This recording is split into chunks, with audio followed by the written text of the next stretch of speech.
अजय वर्मा जी, अजय वर्मा जी, sir सवाल कांग्रेस से यह है कि आपने एक रैली निकाली, वोट चोरी को लेकर एक रैली निकाली, तेजस्वी और राहुल दोनों साथ गए, अब जवाब आ गया है, तो क्या कांग्रेस कोई कोर्स करेक्शन भी करेगी या फिर एसआईआर का मुद्दा अभी भी वाजिब है? आप टीएमसी के साथ खड़े नजर आएंगे एसआईआर के मुद्दे पर बंगाल को लेकर?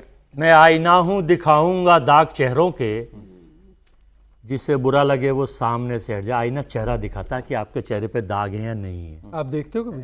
ठीक है ना? इन्हें पता चलना चाहिए कि एसआईआर के माध्यम से, ज्ञानेश जी के माध्यम से, और वो चर्चित चेहरे, चर्चित कुख्यात चेहरे 272 के माध्यम से जो है अपना चेहरा बचाना चाहते हैं, अपने काले रंग को छुपाना चाहते हैं कि 101 सीट पे लड़ेंगे, कन्वेक्शन रेट 89 होगा, सीटें सपा राजद से भी 20 लाख 25 लाख कम मिलेंगी, लेकिन उनको मिलेंगी एक 25 सीटें, इनको मिलेंगी 91 सीटें। तो ये देखिए, हमें सत्ता का कोई लोभ नहीं है ना लालच है, बहुत सस्ता कर ली। सत्ता की ज़रूरत तो इन लोगों को इसलिए है कि 10,000 रुपये दो और वोट लो। अब फिर अब जो 2 लाख का वादा करा है उसको कैसे देंगे, अभी तो पता ही नहीं है ना। केवल यहाँ बैठ कर, और देख दूसरा जो इनका पाठ्यक्रम है हिंदू मुस्लिम, केवल एक टारगेट, और इनका कोई टारगेट नहीं है ना। ये बताएंगे इस हिंदू मुस्लिम पे भी आएंगे। क्या एसआईआर का मुद्दा सचमुच बंगाल में भी असर डालेगा? क्या एसआईआर सचमुच ऐसा है जो वोट प्रभावित कर रहा है? आपके हिसाब से एसआईआर कल्प्रिट है इन चुनाव में? 12 स्टेटों में आप एसआईआर करा रहे हैं, आप आसाम में और महाराष्ट्र में एसआईआर क्यों नहीं करा रहे? आप महाराष्ट्र में, सर जहां चुनाव नहीं है वहां गोवा है, गुजरात है, वहां भी असम में चुनाव है। आप कैसी बात कर रहे हैं? मैं कह रहा हूं गोवा और गुजरात। नहीं, असम में अगले साल चुनाव है मान्यवर। गोवा से क्या होता है? देखिए, चोरी तो एक, कत्ल तो एक भी कत्ल और 100 कत्ल बराबर होते हैं। सवाल पूछेंगे? नहीं, ये इन्हें जवाब नहीं देना। इन्हें तो केवल रटी रटाई सीडी ले आते हैं, पायरेटेड, बताएंगे और ताली बजवा लेंगे। चलिए ठीक है, प्रायोजित कार्यक्रम है, फाइनल कर दूं, फाइनल इनका तो प्रायोजित कार्यक्रम है। अब आप कहेंगे आजम खान साहब को 2 पैन कार्ड रखने पर, वो हिंदुस्तान के नागरिक हैं, भारत का संविधान हिंदू मुस्लिम सिख ईसाई बौद्ध पारसी को रहने की अनुमति देता है। इनको देता हो या ना देता हो मुझे नहीं पता, लेकिन 2 पैन कार्ड पर उनको 7 साल की सजा कोर्ट देता है। और राकेश सिन्हा को, इनके सांसद है चूंकि बीजेपी के, 2 जगह वोट डालने के ऊपर सजा तो बहुत दूर, मुकदमा दर्ज नहीं होता। तो ये है कांग्रेस ने मुकदमा दर्ज करवाने की कोशिश की? ये है इनकी, नहीं ये है इनकी, अब एक आंख से पानी और एक आंख से खून। लेकिन हिंदुस्तान के लोग समझ रहे हैं, और इनकी जो सिस्टम है ना, आज नहीं तो कल पोल तो खुलेगी। एक बार आरजेडी को ले आता हूं। फाइनल किस्तो जैसा है वैसा ही नजर आएगा।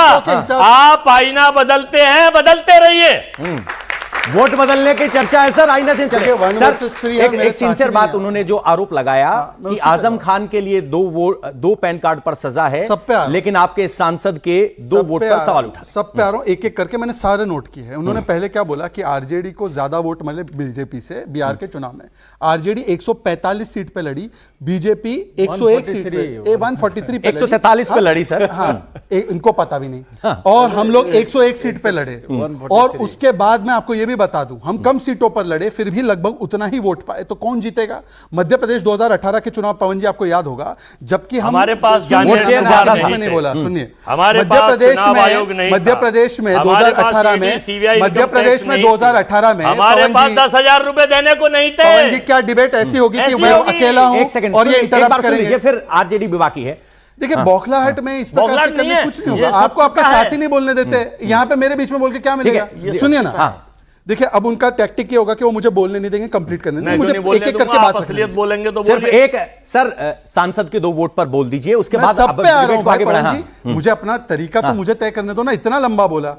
भवन जी, 2018 में मध्य प्रदेश के जो चुनाव हुए, भारतीय जनता पार्टी को कांग्रेस से ज्यादा वोट मिले थे, उसके बावजूद भी कांग्रेस की सीटें ज्यादा थी, तब ये वोट चोरी नहीं था। अब ये जो आरोप लगाते, किसी भी व्यक्ति को एक चुनाव में 2 वोट करने का अधिकार नहीं होता, पर एक चुनाव होने के बाद अगर वो मान लीजिए, जैसे मैं अब महाराष्ट्र में नहीं रहता, मैं उत्तर प्रदेश में रहता हूं, तो मेरा वोट यहां पे दादरी में मैंने कराया।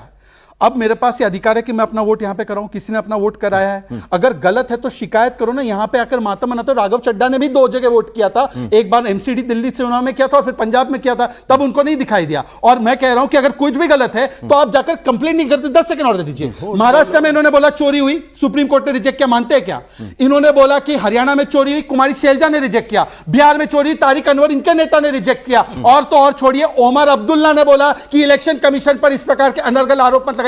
ये ईसीआई का नहीं, ये ईएमआई का मामला। ईएमआई पता है क्या है? ईएमआई मतलब कि एंटाइटल मानसिकता ऑफ इंदिराज ग्रैंडसन। मतलब मैं चुनाव सुन लीजिए, सुन तो लीजिए, सुन लीजिए Pavan ji, doctor Rajkumar Rajan ji, Pavan ji equal distribution of time दीजिए। अगर मैं हरियाणा में चुनाव हारूं तो खराब, महाराष्ट्र में इलेक्शन कमीशन खराब, पर तेलंगाना में बिल्कुल ठीक, कर्नाटका में बिल्कुल ठीक, तो ये दोहरे मापदंड नहीं हो सकते कि एसआईआर कहीं पर अच्छा लगता है, चुनाव आयोग कहीं पर अच्छा लगता है। इनसे पूछे एक बार, एक लास्ट बात, 25,000 वोट ईवीएम में प्रीफेड करते इनके नेता जगदानंद सिंह ने आरोप लगाया। आप पवन जी आपने कितने चुनाव कवर किए? आप वोट देते हो ना, एक बूथ पे 2-3 हजार वोट से ज्यादा हो ही नहीं सकता। 1100 वोट मैक्सिमम है फिलहाल। कितने? 1100 वोट पर ईवीएम। पर ईवीएम 25,000 वोट एक ईवीएम में प्रीफेड। कौन से ईवीएम में रैंडमाइज होकर डिस्ट्रीब्यूट होता है? इनके कार्यकर्ता फॉर्म साइन करते हैं। अब शहजाद जी, सर आपने बड़ा एक जवाब नहीं, 1 मिनट रुकिए आप। केवल 5 सेकंड अब एक मिनट सुनिए सर, पवन जी। राजकुमार राजन जी को सुनिए, सुनिए एक बार। राजकुमार राजन जी बोलो भाई, इनके सीटें राजकुमार राजन जी, ये बिहार चुनाव यहाँ रिपीट हो रहा है। आपकी ज्यादा असली मुद्दे छोड़ के एसआईआर पे हमारा गठबंधन का धर्म है, एक मिनट